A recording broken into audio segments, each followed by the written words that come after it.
Start with those deadly protests in Iran. Tonight, all Americans are being told to get out of Iran immediately. We do want to warn you, these images can be disturbing. Yeah, new video shows the escalating violence. Reports say at least 600 people have been killed.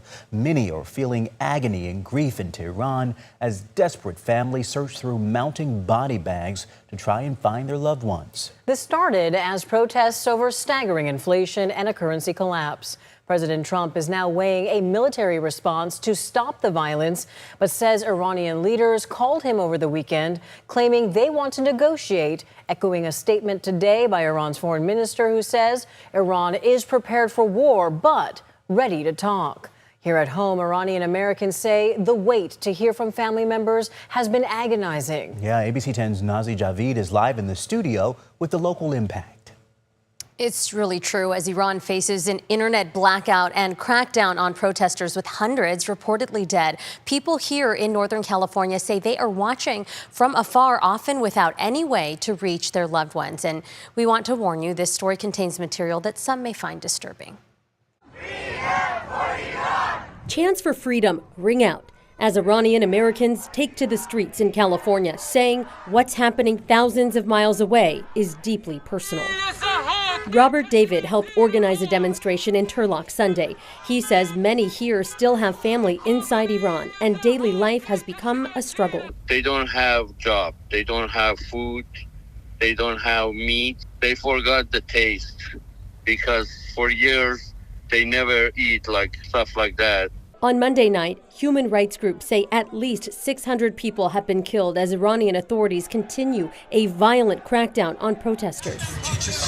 Charles Charlou, who also protested in Turlock, says what he's seeing from afar is devastating. They are killing their kids because they are asking for freedom, they are asking for the education, they are asking for job, they are asking for food. As the crackdown by Iran's Islamic regime continues, President Trump says he's exploring talks with the country, but has not committed to military action. Sahar Razavi is a political science professor and director of the Iranian and Middle Eastern Studies Center at Sacramento State. She says what happens in Iran has real consequences here at home. Iran and the United States are both extremely important players in the world. What happens in Iran has a very deep impact on us here. The kinds of resources that our institutions and our leaders decide to allocate, and whatever our government does is going to affect us. Razavi warns that foreign intervention can also complicate protests on the ground. And that gives the Supreme Leader Ali Khamenei more of an excuse to dismiss the protests as the work of foreign agitators.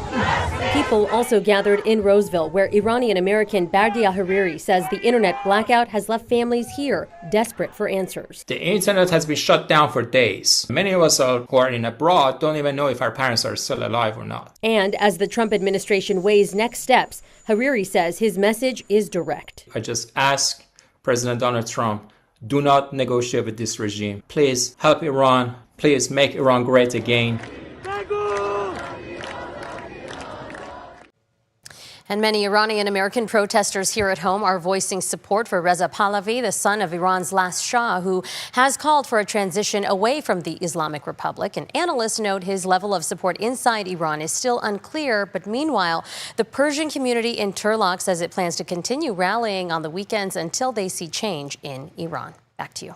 All right, a very emotional story. Nazi, thank you. Tonight, President Trump announced 25% tariffs on countries doing business with Iran as he continues to consider diplomatic and military options.